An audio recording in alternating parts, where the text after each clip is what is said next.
The woman in the cemetery. The morning fog wrapped around the quiet cemetery as Anna, a poor widow, walked slowly between the gravestones. Her hands trembled as she placed a bunch of wildflowers on a grave. The name carved on the stone read, Isabella Moore, beloved wife and daughter. Anna knelt and whispered, "You don't know me, ma'am, but your kindness once saved my child's life." She stayed there silently for a few minutes, tears soaking into the cold ground. Suddenly, a black car stopped nearby. A tall man in a dark suit stepped out, holding white roses. His expression froze when he saw Anna kneeling there.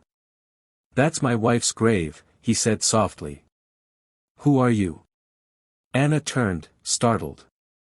I'm sorry, sir. I didn't mean any harm." The CEO's question. The man's name was Ethan Moore, the CEO of a massive corporation, and the widower of the woman Anna had just honored. Ethan looked down at the wilted flowers she'd placed beside his expensive roses.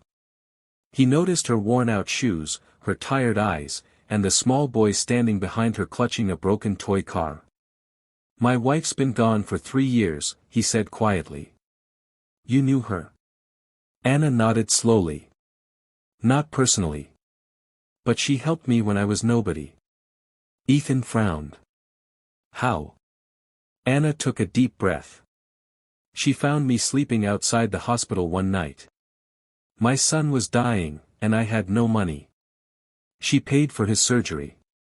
Then she disappeared. I never even knew her name until I saw this grave."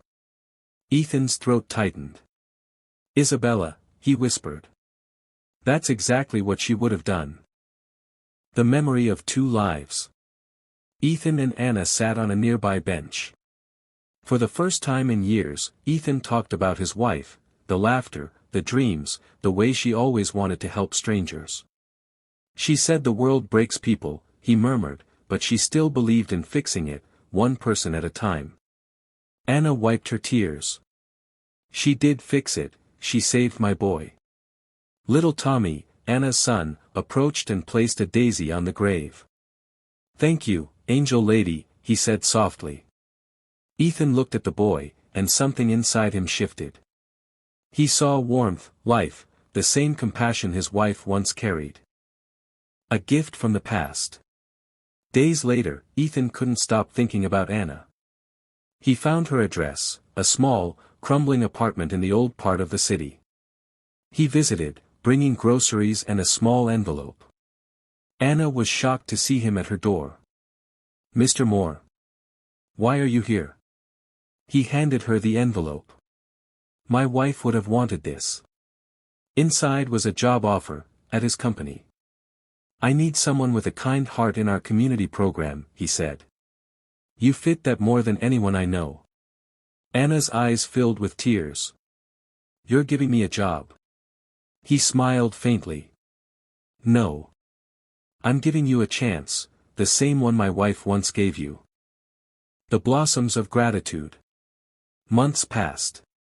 Anna worked in the CEO's charity division, helping families in need. Ethan visited often, guiding her, admiring her strength. Tommy became close to him, calling him Uncle Ethan.